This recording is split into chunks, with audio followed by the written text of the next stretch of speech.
Assalamu alaikum and namaste to everyone. My name is Dr. Dilip Kumar and I am President CMT Center of Mineral Therapy. जैसे कि आपको पता है कि CMT ने एक न्यू सीरीज लॉन्च की है जिसके मुताबिक अगर DPT के जितने भी स्टूडेंट्स हैं किसी भी ईयर के और किसी भी इंस्टीट्यूट से हों, अगर उनको किसी भी प्रेजेंटेशन में डिफिकल्टी है तो they can provide their content or presentation to CMT and we will try to record their lectures respectively. अभी हम currently CMT प्रेजेंट इसी सीरीज के मुताबिक हम कैंसरोलॉजी के कुछ टॉपिक्स कवर कर चुके हैं। एक और छोटा सा टॉपिक है उसको भी हम कवर करते हैं। Coordination and incoordination. पहले तो हम वर्ड को ब्रेक करने की कोशिश करेंगे, फिर हम आउटलाइन की तरफ मूव ऑन करते हैं। कोऑर्डिनेशन मतलब जब भी आप कोई टास्क वगैरह परफॉर्म करते हो तो बॉडी कोऑर्डिनेटली वर्क करती है। लेट सपोज जब आप में कोऑर्डिनेशन नहीं होगी तो लेट सपोज जब आप कोई चीज़ ड्यूरिंग प्ले या किसी भी दौरान जब आपकी तरफ कोई चीज़ थ्रो कर दी जाती है तो यू कैच अकॉर्डिंगली, आपके हाथ उसके अकॉर्डिंगली वर्क करते हैं basically. So this is the basically coordination. No doubt you miss the shot और नॉट, वो डजंट मैटर, वो आपकी ग्रिप के ऊपर है, लेकिन आप रिएक्ट अकॉर्डिंगली करते हो।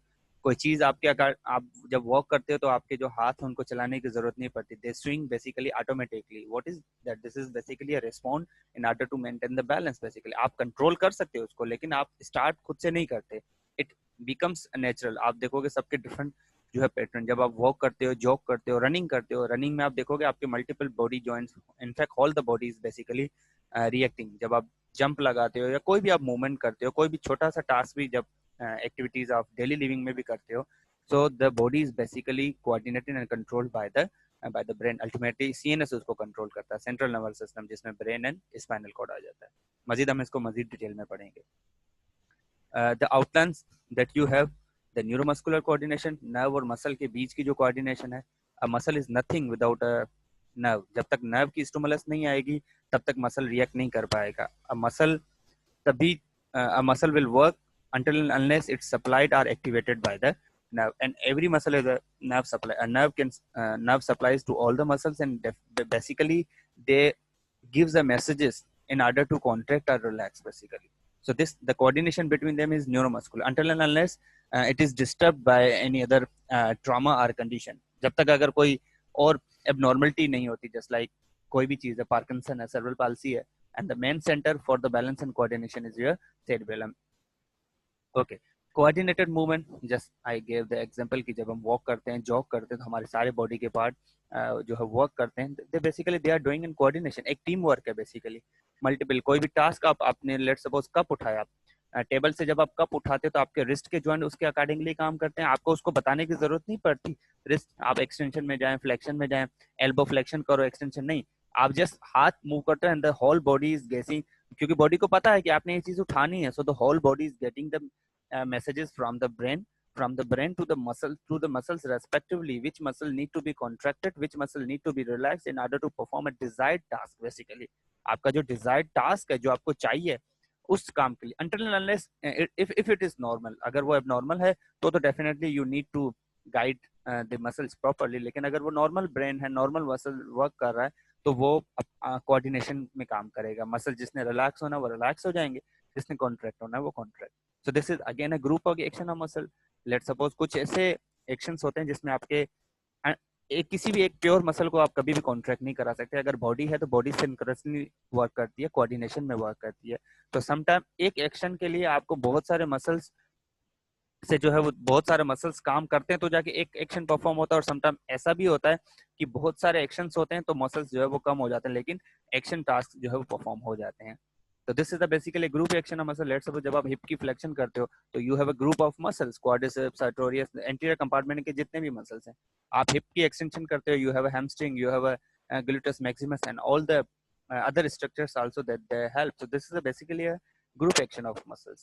Then you have a nervous control, just like I told कि without a nerve muscle is nothing। muscle जब तक muscle को messages नहीं मिलेंगे sensory के through, then it will interpret in the brain, then you will get a motor reply via the motor neuron। Again we will discuss into the reflex arc। this is basically a pathway, लेकिन this is a nervous control। अगर किसी में ये control ना हो, just like आप cerebral palsy है या stroke है, CVA, cerebral vascular accident, उसमें क्या होता है कि जब आपके मसल्स की वन साइड या फुल साइड, वन साइडेड पूरा हाफ साइड या समटाइम सिर्फ जो है वो बाजू में रह जाता है लेट सपोज, तो उस तरफ की उसकी नर्व सप्लाई जो है वो क्या कह लें कि इंटैक्ट नहीं रहती बेसिकली। तो उनके muscles whatever they are doing, you do the passive movements, he और she can't perform the active movements. क्यों? वो मैसेज अपनी तरफ से मैसेजेस हैं, लेकिन नर्व के मैसेजेस जो है वो ट्रांसमिट नहीं हो रहे। तो muscles are nothing without the muscles are very good healthy in the bulk in the whenever the stroke is very acute, लेकिन उसको नर्व सप्लाई, उसको मैसेजेस ही ब्रेन के through, the connection brain and between the muscle is basically disturb interrupted basically, तो वो messages को respond नहीं कर पा रहा और आपकी मूवमेंट डिजायर्ड मूवमेंट नहीं हो रही। और इन तीनों चीजों में से the sensory, interpretation and motor, तीनों में से कोई भी चीज डिस्टर्ब हो जाएगी, you will go into the incoordination. Just like आपने बहुत सारे ऐसे सीपी चाइल्ड आपने देखा होगा, उसका अल्टीमेटली क्या है, उसका सेरेब्रल पाल्सी है बेसिकली, तो उसमें उसका जो सेरेब्रल पार्ट है वो पैरालाइज हो गया। तो इसीलिए आप उनकी गेट का पैटर्न देखोगे, there would be incoordination, तो उसको गाइड करना पड़ता है। You go for the occupational therapy and all. Parkinson, आपने उनका चलने का गेट देखा होगा, they take various small steps basically, या shuffling type gait, just because हम उनके हाथ में नहीं होती ये चीज, because this is all control by the brain, and whenever there is any defect in any part of the brain, the working or the task that is controlled by the center, that part of the brain will be no doubt affected. And then we do read the causes etiology, the risk factors, what we can say, the those conditions which can cause the incoordination. So let's start with the neuromuscular coordination. मैं already अच्छी description इसकी दे चुका हूँ कि nerves और muscles के बीच की जो आपस में कोऑर्डिनेशन है उसको हम न्यूरोमस्कुलर कोऑर्डिनेशन कहेंगे। लेट्स सपोज जब हम कोई भी टास्क परफॉर्म करते हैं, मिसाल के तौर पे जिस तरह मैंने बताया कि आपने कोई चीज कैरी करनी है, तो आपने ब्रेन को बताने की जरूरत नहीं पड़ती। सो this is a neuromuscular coordination. कोई चीज आपके सामने थ्रो कर दी जाए, या लेट्स सपोज जब आप कोई प्रोडक्ट, कोई चीज करते हो या कोई चीज कैरी करते हो या उठाते हो, running whatever you activity do, basically the nerves are getting impulses. और यहाँ तक ही नहीं, लेट्स सपोज आपने एल्बो की फ्लेक्शन करनी है, तो नर्व के मैसेजेस जाएंगे फ्लेक्सर्स को to contract.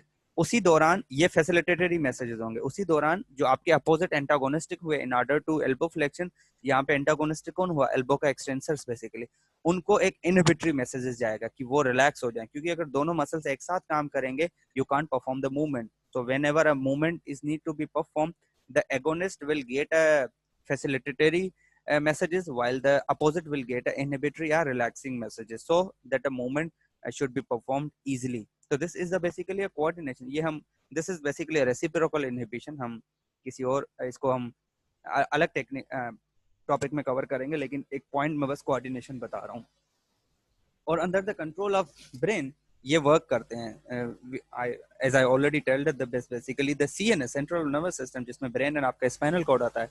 Spinal cord body के जो ब्रेन से नीचे, नेक के नीचे basically is hold controlled by the spinal cord at the level of L1 और up to the L3 basically.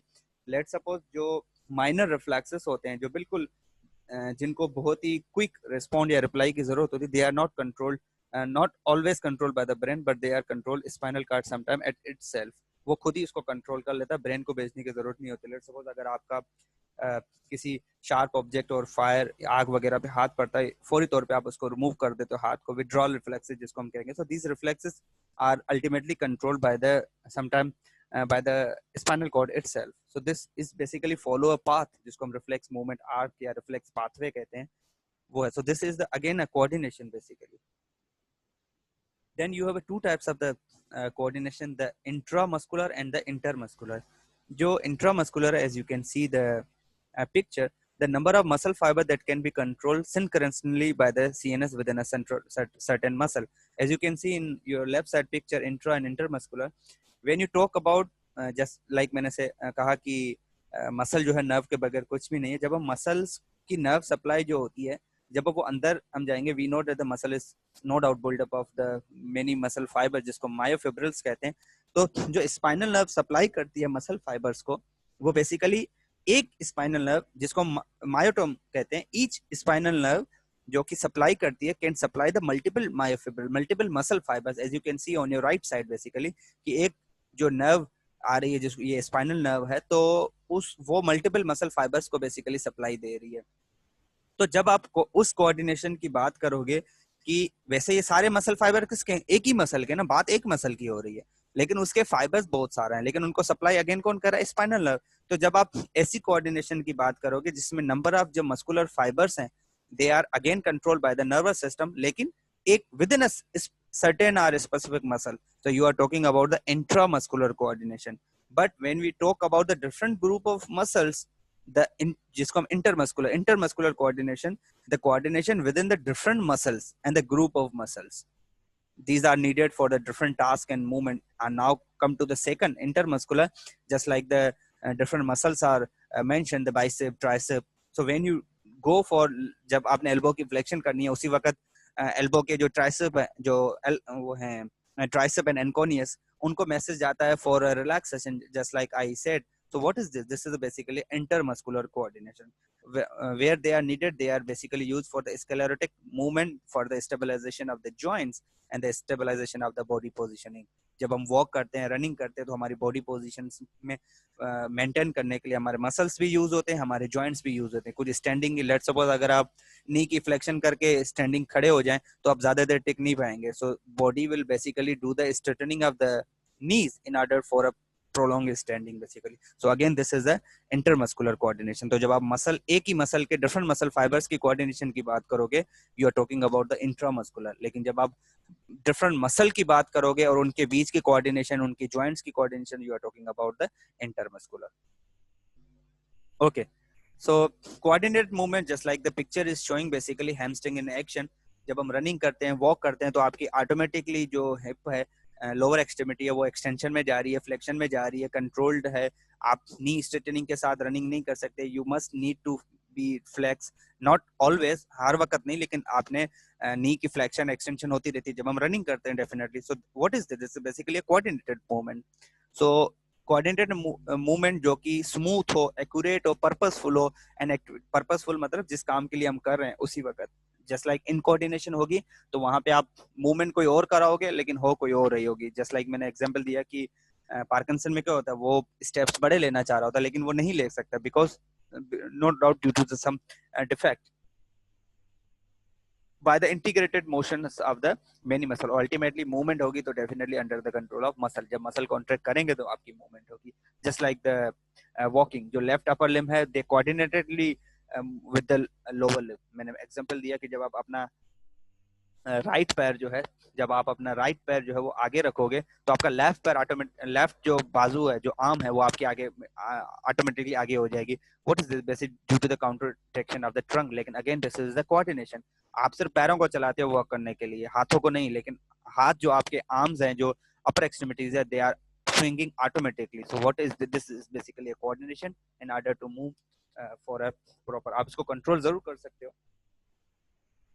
Group action of muscle, as I already said कि एक task perform करने के लिए, just like when you do a simple elbow flexion in order to drink something, जैसे कि यहाँ पे इन्होंने ग्रिप की हुई है, तो डिफरेंट मसल्स जो है वो वर्क करते हैं। So the muscle involved in a coordinated movement, they are the group together, they are the prime movers. As I have already told, उनकी क्लासिफिकेशन है prime movers, antagonistic and synergist and fixators.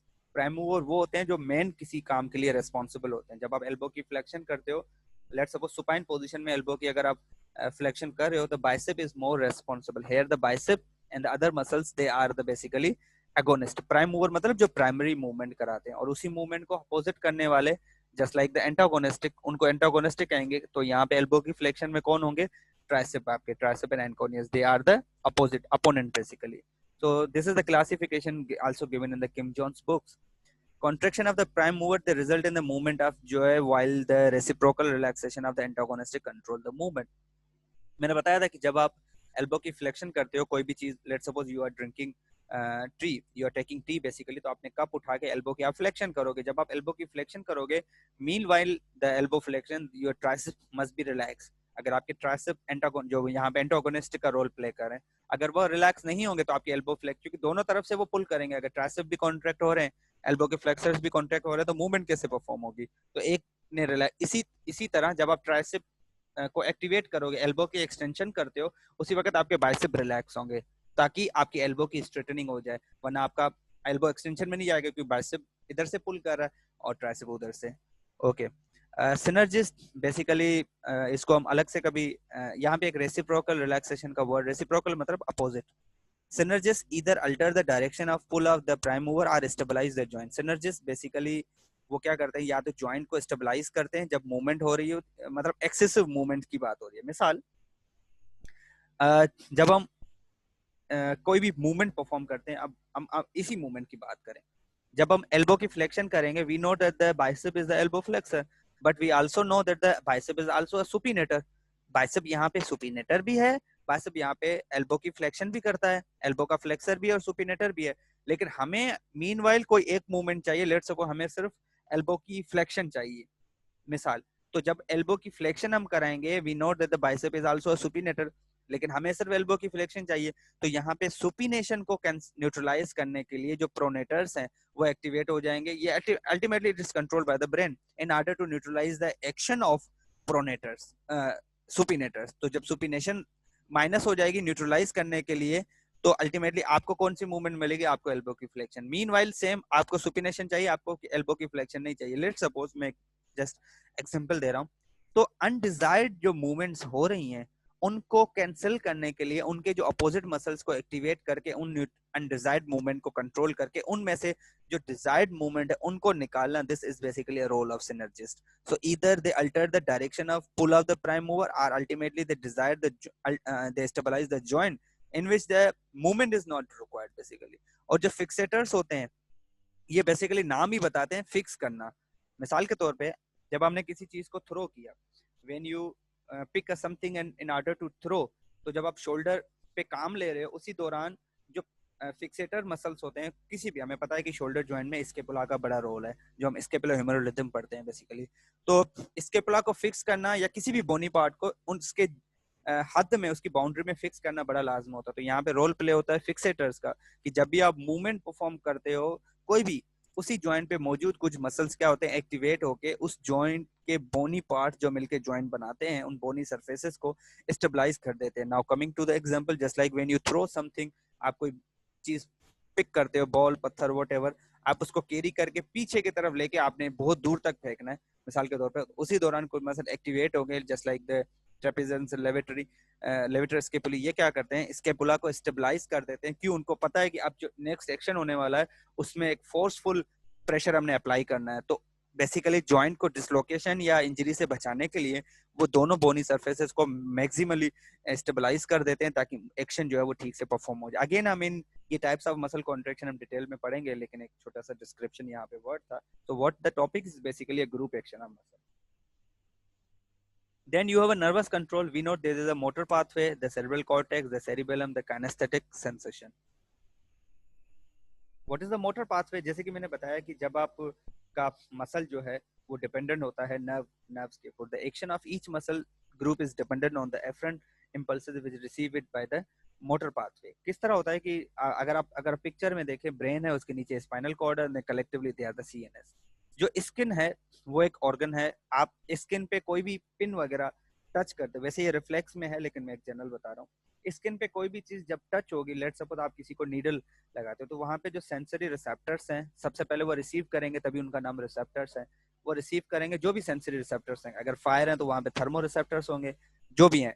Let suppose आपने कोई pin लगाई, वहां पे receptor जिस pathway को follow करेंगे that pathway would be sensory pathway. Sensory pathway basically, sensory pathway वो मैसेज कहाँ लेके जाएंगे, रिसेप्टर से सेंसरी पाथवे के थ्रू सेंसरी न्यूरॉन्स लेके जाएंगे ब्रेन की तरफ, या जिसका टास्क है मिसाल के तौर पर बैलेंस का टास्क है तो वो सेरिबेलम के पास जाएंगे, वहां पे इंटर न्यूरॉन्स होंगे, वहां पे बेसिकली इंटरप्रिटेशन होगी कि किस किस्म का मैसेज है, तो मैसेज के अकॉर्डिंगली रेस्पॉन्ड करेंगे। मिसाल के तौर पे इस मसल्स को रिलैक्स करना है, इस मसल को कॉन्ट्रैक्ट करना है, तो brain will decode the information कि हाँ सेरेब्रल या कोई भी टास्क होगा उसका अपना सेंटर होगा, वो वहां पे उसको इंटरप्रिटेशन की जाएगी, प्रोसेसिंग की जाएगी बेसिकली। जिस तरह हम कंप्यूटर में बेसिकली इनपुट देते हैं कि जब हम किसी फाइल को क्लिक करते हैं तो वो एक पाथवे को फॉलो करता है और ब्रेन उसको सीपीयू उसको डिटेक्ट करता है कि ये फाइल ओपन करनी है, देन सीपीयू जो है रिस्पॉन्ड देता है कि इसको फाइल को ओपन कर दें, या वो कर देता है, डिकोड कर देता है। तो जैसे ही कोई मैसेजेस जाएंगे, कोई इन्फॉर्मेशन जाएगी, ब्रेन उसको डिकोड करेगा, तो बेसिकली इंटरप्रेट कर रहा है और फिर रिप्लाई देगा मोटर पाथवे के थ्रू। और मोटर पाथवे या तो ग्लैंड की तरफ जाएंगे या मसल की तरफ जाएंगे, just like the arrows are indicating basically. तो these are the two pathway basically so motor pathway and the sensory pathway, और अल्टीमेटली मोटर पाथवे के थ्रू जो रिप्लाई आएगा कि ये वाला मसल एक्टिवेट हो जाए या ये वाला मसल रिलैक्स हो जाए, and the muscle and the gland will act accordingly. This is the effector basically. Then the cerebral cortex, as I already mention कि उनका मेन काम इंटरप्रिटेशन है. द वॉलंटरी मूवमेंट जितने भी is usually basically initiated by the sensory stimulus. The initiation centers exist in the brainstem which alter the cerebral cortex, which then responsible for the planning and the pattern of movement. जब आप coordinatedly कोई भी movement perform करते हो तो ultimately they are controlled by the interpreted by the cerebral cortex, और वहाँ पे decide होता है कौन सी movement करानी है, किसको activate करना है. there are okay, the cerebellum, which I already told you. The cerebellum, which is receiving the center of information, which reaches it by the efferent pathway. जो sensory pathway होता है ना उसको efferent pathway कहते हैं, और जो motor pathway उसको efferent pathway कहा जाता है. A and E का फर्क है.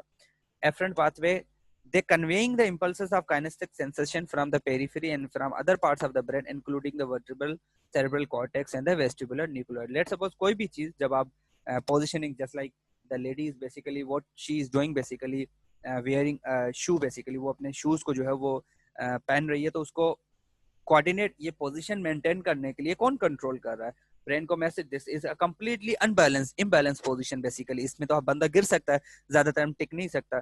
तो ultimately in order to maintain the position, the messages are going to different parts just like the cerebral cortex. In order to maintain this position, desired coordinated movement को perform करने के लिए ये position बना रखने के लिए मैसेजेस जाते हैं सेंसरी के थ्रू एंड देन मोटर के थ्रू. उन मसल्स को एक्टिवेट किया जाता है जिसने कॉन्ट्रैक्ट होना है, और उन मसल को इनहिबिट किया जाता है जिन्होंने रिलैक्स होना है. ठीक है. Just like it's mentioned, the cerebellum which helps to provide a smooth coordinated the body movements. Then you have a kinesthetic sensation, like the efferent impulses of kinesthetic sensation arise from the proprioceptor situated in joint muscle. Proprioception एक process है. Proprioceptors वो receptors हैं जो आपकी joint की position, muscle या किसी चीज की भी स्ट्रक्चर की पोजीशन को मेंटेन करते हैं.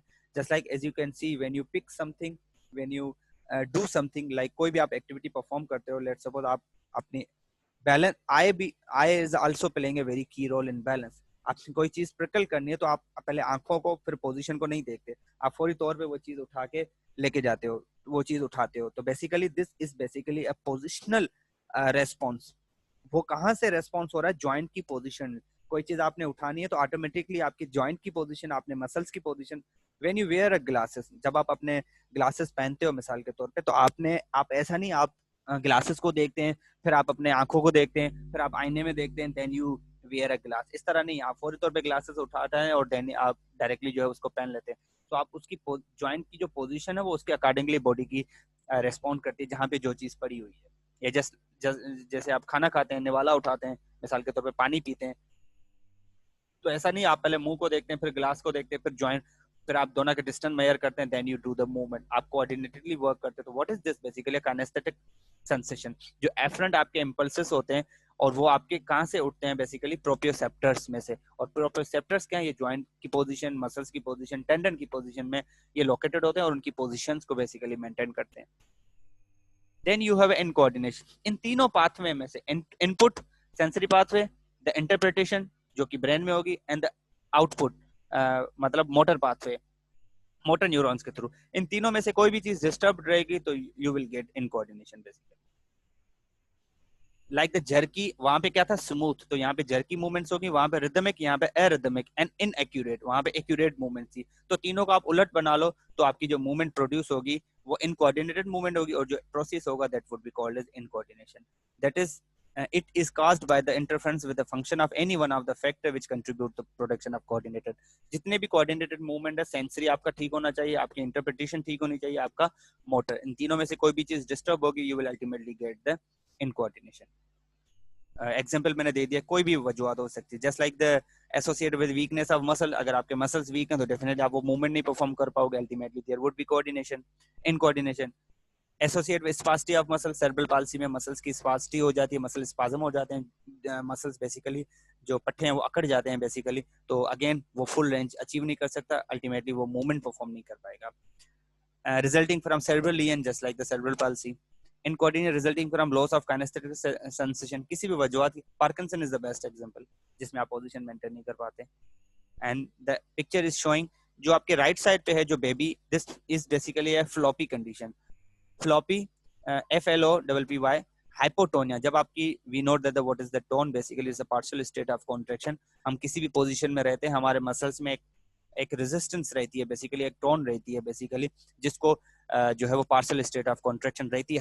हर हम किसी भी, हम सोए हुए हो, हम जाग रहे हो, चल रहे हो, तो ये रहती है. That is basically a tone. और जब ये टोन नॉर्मल से डिक्रीज हो जाएगी तो हाइपोटोनिया. हाइपो हमेशा बिलो को कहा जाता है. हाइपरटेंशन, हाइपोटेंशन, ब्लड प्रेशर का बढ़ जाना, कम हो जाना हम यूज करते हैं. तो hypotonia, the decrease muscular tone basically. तो उसमें क्या होता है, मसल बिल्कुल बिल्कुल नरम हो जाते हैं, फ्लैक्सिड हो जाते हैं. इस कंडीशन को फ्लैक्सिसिटी भी कहा जाता है. फ्लैक्सिड मींस नरम.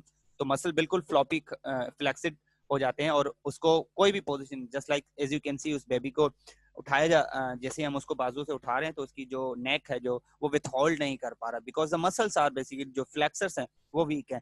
अब उसी बेबी को जब उल्टा करके हाथ से हैंग किया गया तो वो बेबी नेक रेस नहीं कर पा रही. तो there is basically a weakness in the tricep. Not we can say weakness but flexity और हाइपोटोनिसिटी ऑफ ट्राइसेप. उसी की तरह आप लेफ्ट साइड पे चेक करेंगे तो डिफरेंट पोजीशन आपके सामने है. Thank you so much, and this was all about the coordination and in coordination of the different movements. Furthermore, अगर again किसी भी presentation या topic में से आपको कोई difficulty, you can contact to CMT via different resources. We have a CMT FB page, we have a CMT YouTube channel. You can directly contact to CMT and provide your content, and we will try to cover the topic किसी भी year का और DBT के किसी भी year का. Thank you so much. Keep watching Center of Manual Therapy. Stay home, stay blessed.